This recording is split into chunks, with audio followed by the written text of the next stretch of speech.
Hello everybody, welcome to our YouTube channel maybe explain.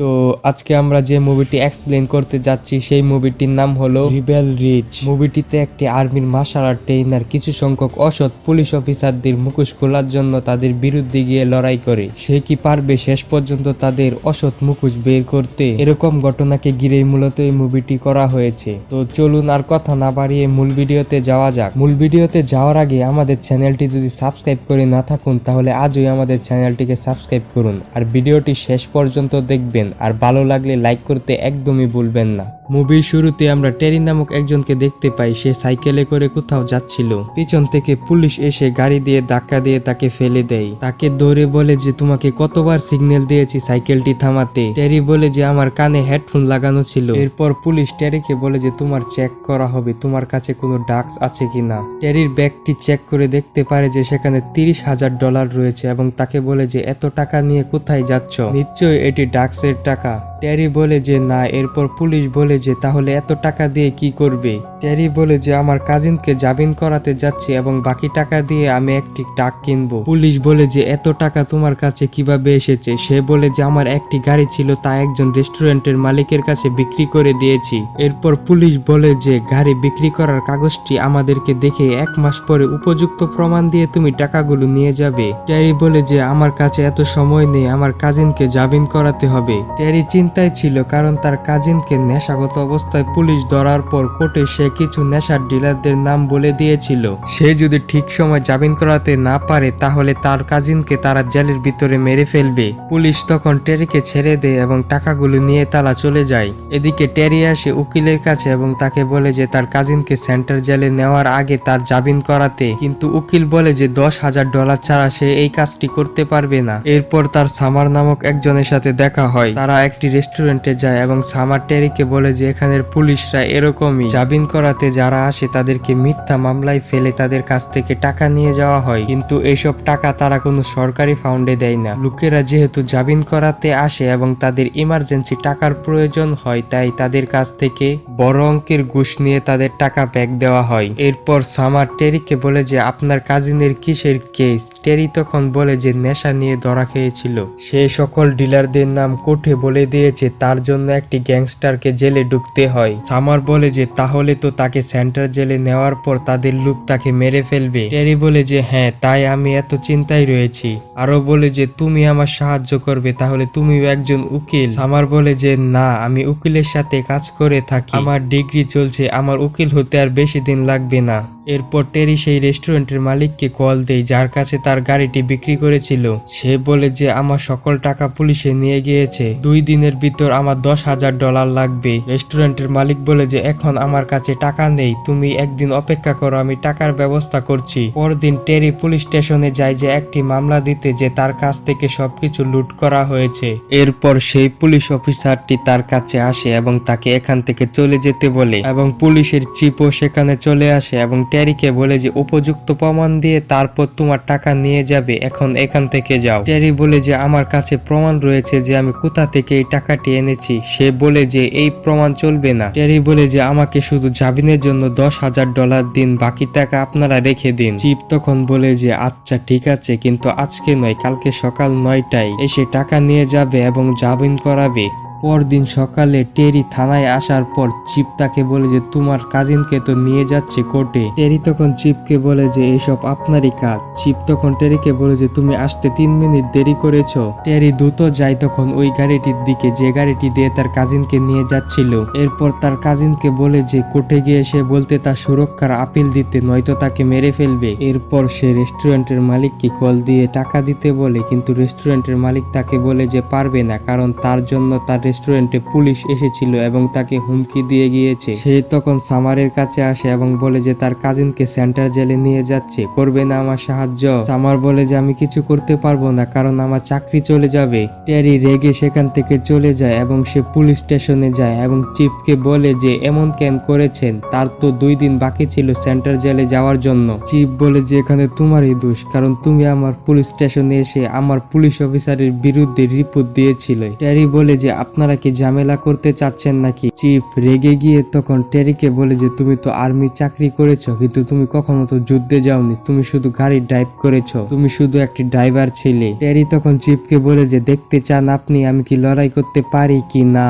এদিকে থানায় থাকা মহিলা পুলিশ অফিসার স্টিভকে বলে যে সে উইকিপিডিয়া থেকে টেরি সম্পর্কে কিছু তথ্য পেয়েছে। সে মূলত আর্মিদের একটি মার্শাল আর্ট ট্রেনার ছিল, খালি হাতে তার সাথে লড়াই করা অসম্ভব। অফিসার স্টিভ তখন চিফকে ডাক দিয়ে বলে যে টেরির থেকে দূরে থাকতে। চিফ তখন তার হাত থেকে বন্দুকটি বের করে, কিন্তু টেরি তখন সাথে সাথেই তার হাত থেকে বন্দুকটি নিয়ে চিফ এবং স্টিভের উপর আক্রমণ চালায় এবং চিফের উপর বন্দুক ধরে তাদের থানার ভিতরে নিয়ে যায়। স্টিভ এবং চিফকে হাতগড়ি লাগিয়ে তাদেরকে চেয়ারের সাথে বেঁধে রাখে আর মহিলা পুলিশ অফিসারটিকে বলে যে থানার থেকে $10,000 বের করতে, এবং সে তার সাথে ভেতরে যায়। ভিতরে গিয়ে সে টাকার সাথে অনেকগুলো দামি অস্ত্র দেখতে পায় এবং দামি অস্ত্র দেখে সে হতভম্ব হয়ে যায়, কারণ এত ছোট থানাতে এত দামি অস্ত্র থাকার কথা নয়। তার বুঝতে বাকি রইল না যে এগুলো অবৈধ অস্ত্র। সে টাকা নিয়ে বের হবার সময় মহিলা পুলিশ অফিসারটিকে বলে যে তাকে এখান থেকে বের করে দিতে, কারণ থানার বাহিরে ফজিরা অস্ত্র নিয়ে দাঁড়িয়েছিল। তার হাতে তখন হাতগড়ি লাগানোর বং করে সেখান থেকে তাকে বের করে দেয়। টেরি যখনই উকিলের কাছে টাকা দিয়ে তার জামিনের কাগজটি হাতে নেয়, তখনই সেখানে অনেকগুলো পুলিশ চলে আসে এবং তাকে গ্রেফতার করে ফেলে। এরপর তাকে একটি গাড়িতে করে চিফের কাছে আনে এবং তাকে বলে যে চিফ যাই বলবে তাই তুমি শুনবে। চিফ তার হাতে $26,000 দিয়ে বলে যে এখন আমি তোমাকে যা খবর দিব তা তোমার জন্য অনেক দুঃখজনক। তারপর তার হাতগুলি খুলে দেয়, তাকে হাসপাতালের সামনে এনে বলে যে তোমার কাজিনের উপর ছুরি দিয়ে অনেকবার আঘাত করা হয়েছে, তাকে এখন হাসপাতালে নিয়ে আসা হচ্ছে। সে তখন চিফকে একটি গালি দিয়ে বলে যে আমি আগেই বলেছিলাম এরকমটা হবে। চিফ তখন টেরিকে বলে যে তুমি টাকা নিয়ে এই শহর ছেড়ে চলে যাও, তুমি না টাক কিনবে, আর এখানে থাকলে আমরা তোমাকে 30 বছরের জেল দিব, কারণ তুমি আমাদের উপর আক্রমণ চালিয়েছ। তুমি যদি দ্বিতীয়বার এই শহরে আসো তাহলে তোমার খারাপ হবে। এরপর সে তার কাজিনের সামনে যায় এবং সে মারা গিয়েছিল। সে তখন মন খারাপ করে কোনো উপায় না পেয়ে শহর ছেড়ে চলে যেতে থাকে। সামারও তার সাথে ছিল। সামার বলে যে আমরা পুলিশের বিরুদ্ধে কেস করব, তারা অপরাধ করেছে। টেরি তখন সামারকে বলে যে না, তুমি শুধু আমাকে এই শহর থেকে বের করে দাও, আর এটি যদি না পারো তাহলে আমাকে একটি বাস স্ট্যান্ডে নামিয়ে দাও। তাদের পিছু তখন একটি পুলিশের গাড়িকে ফলো করতে দেখা যায়। পুলিশরা বুঝতে পারে যে টেরিকে সামার হেল্প করছিল। এরপর রাতে সামার ঘুম থেকে উঠে দেখে যে তার শরীরে কেউ ড্রাগস ঢুকিয়ে দিয়েছিল। এসবের পিছনে মূলত পুলিশের হাত ছিল, কারণ তারা সামারকে ফাঁসানোর জন্য এমন করেছে। সামার তখন কোনো মতো টেরিকে খবর দেয় এবং বলে যে সে বিপদে আছে। টেরি তখন অন্য শহরে ছিল। সামারকে বাঁচানোর জন্য সে গাড়ি নিয়ে চলে আসে। সামারের বাড়িতে এসেছে সামারকে ওয়াশরুমে পড়ে থাকতে দেখে। সামার তখন বলে যে ঠিক আছে আমি। টেরি তখন সামারকে বলে যে অন্য শহরে গিয়ে এই বিষয়টি ডাক্তারকে দেখাতে। সামার তখন বলে যে এটি ডাক্তারকে দেখালে তাহলে তারা পুলিশকে বলবে, আর তারা পুলিশকে বললে আমাকে কোর্টে নিয়ে যাওয়া হবে এবং আমি আমার বাচ্চাকে পাবো না। সামারের মূলত একটি বাচ্চা রয়েছে এবং তাদের 4 বছর আগে ডিভোর্স হয়েছিল। বাচ্চাটি তার স্বামীর সাথে এবং সামার তার বাচ্চাকে তার সাথে আনার জন্য কোর্টে লড়াই করছে। তার বিষয় এই খারাপ রিপোর্টটি থাকলে কোর্ট থেকে তাকে বাচ্চাটি দিবে না। টেরি তখন সামারকে বলে যে তুমি যদি ডাক্তারকে না দেখাও তাহলে তো তুমি মারা যাবে। তুমি কি জানো তোমার শরীরে কতটুকু ড্রাগ ঢুকানো হয়েছে? সে বলে যে যতটুকুই থাক আমি মরবো না, এবং টেরিকে এই শহর ছেড়ে যেতে বলে। এরপর আবারও সামারকে দেখানো হয় তাকে চাকরি থেকে বের করে দিয়েছিল, কারণ এই বিষয়টি তার বসকে পুলিশ বলে দিয়েছে। এদিকে টেরি শহর ছেড়ে যাওয়ার সময় পুলিশ তাকে ফলো করে। টেরি তখন গাড়িটি থামায় এবং পুলিশ অফিসার স্টিভ তাকে বলে যে এখানে কি করছো? টেরি বলে যে একটি বন্ধুর ইমার্জেন্সি ছিল তাই আমি এখানে এসেছি, এখন চলে যাচ্ছি, আর কখনো আসবো না। স্টিভ তখন টেরির উপর আক্রমণ চালায় এবং টেরি কোনো মতে সেখান থেকে বাঁচে। টেরি স্টিভকে তখন লেজার গান দিয়ে আহত করে সেখান থেকে পালায়। পালানোর সময় কয়েকটা গুলি এসে টেরির শরীরে লাগে। এরপর আবারও সামারকে দেখানো হয় সে দূর থেকে তার বাচ্চাকে দেখতে থাকে এবং তখনই তার সামনে পুলিশ আসে। কিছুক্ষণ পর সে টেরিকে ফোন দিয়ে বলে যে তাকে হুমকি দিয়ে গিয়েছে এবং বলেছে যে টেরি থেকে দূরে থাকতে। সামার সামার আসে তখন টেরির সাথে দেখা করতে। একজন লোক তখন সামারকে টেরির কাছে নিয়ে যায়। সে এসে দেখতে পায় যে টেরির শরীরে গুলি লেগে রয়েছে। টেরিকে যে ট্রিটমেন্ট করছিল সে ছিল তাদের আর্মিতে থাকা একজন রিটায়ার্ড ডাক্তার।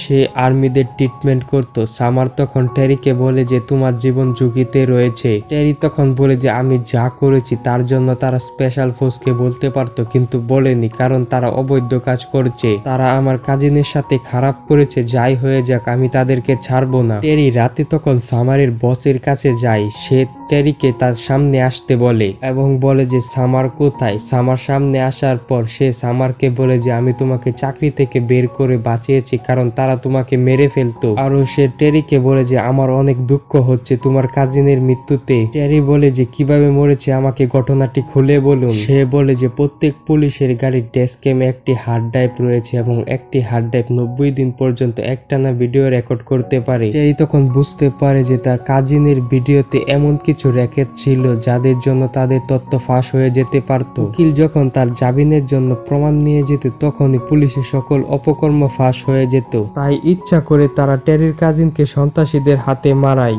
আর এসব মেমোরি পুলিশের ক্যাটাকম্বস মানে লাশ কাটার ঘরে রাখা হয়। 90 দিন পর পর তারা এসব মেমোরিকে ফেলে দেয়। সামার আর টেরি তখন বের হয়ে যায় মেমোরি খুঁজতে। মেমোরি পাওয়ার পরই তারা দেখতে পায় যে পুলিশ পেট্রোল দিলে আগুন লাগিয়ে দেয় ওই রুমের দিকে যেই রুমের মেমোরি ছিল। তারা যখনই মেমোরি নিয়ে বাহিরে যেতে চায় সামার তখন টেরিকে বলে যে তার দরকারি একটি কাজ রয়েছে। সে গাড়িতে গিয়ে অপেক্ষা করতো দরকারি কাজটি সেরে সে এখনই আসছে। সামার তখন পুলিশদের সেই ফ্রিজের রুমে যায়। যে ড্রাগস দেওয়া হয়েছিল তার ব্যাগ সীমান্তে, কিন্তু তখনই তাকে পুলিশ ধরে ফেলে। ধরে তাকে জেলে নিয়ে যাচ্ছিল। ক্যাটাকমে তখন একজন পুলিশ পাহারা দিচ্ছিল। টেরি তার গাড়িটি দিয়ে সেই পুলিশ অফিসারটির গাড়ির উপর ধাক্কা দেয়। গাড়ি থেকে তাকে বের করে তার উপর আক্রমণ চালায় এবং তার ওয়াকি টকিটি দিয়ে বলে যে তারা যদি সামারকে না ছাড়ে তাহলে সে সকল মেমোরি কার্ড কুটে দিবে। এরপর চিফ তাকে বলে যে কালকে সকালে রিবেল রিচ নামক একটি জায়গায় দেখা করতে।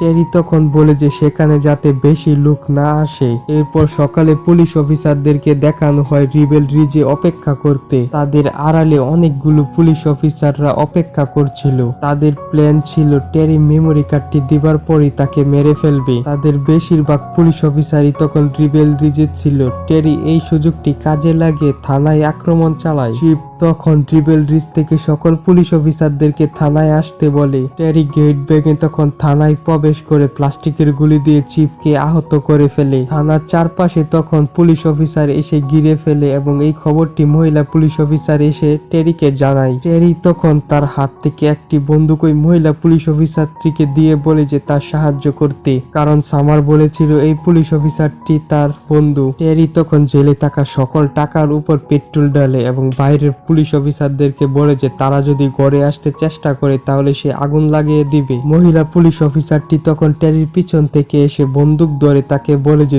যদি তুমি লড়ো তাহলে তোমার মাথা উড়িয়ে দিব। সে বাহিরের পুলিশ অফিসারদেরকে ফায়ার না করতে বলে। সে বলে যে টেরিকে সে বাহিরে আনতে যাচ্ছে এবং টেরিকে বলে যে এখানে কোনো ঝামেলা হোক তা আমি চাই না। শিব তখন ওই পুলিশ অফিসারটির কাছ থেকে মেমোরি কার্ডগুলো নিয়ে সবগুলো ভেঙে ফেলে। আর সামারকে দেখানো হয় তাকে ঢাক দিয়ে গাড়িতে রাখা হয়েছে। দ্রুত তাকে ডাক্তারের কাছে নিয়ে না গেলে সে মারা যাবে। এরপর স্টিভ টেরিকে মারতে যায়। তখন একটি পুলিশ অফিসার এসে বলে যে আমরা পুলিশ, দ্রুত সামারকে হসপিটালে নিয়ে যেতে হবে আর টেরিকে জেলে। আমরা তাকে মারতে পারবো না কারণ এটি অন্যায়। তখন তারা দুই পুলিশ অফিসার একে অপরের উপর বন্দুক ধরে রাখে। টিপ তখন ওই পুলিশ অফিসারটির উপর ফায়ার করে আহত করে। টেরি এই সুযোগটি পেয়ে অস্ত্রের ব্যাগ আর ওই পুলিশকে নিয়ে সেখান থেকে একটি গাড়ির আড়ালে লুকিয়ে পড়ে। চিফ সকল পুলিশ অফিসারদেরকে অনুমতি দেয় তাকে মেরে ফেলতে। টেরি তখন স্মোক গ্রেনেড মেরে চারিপাশ সাদা বানিয়ে দেয় যাতে কেউ কিছু দেখতে না পায়।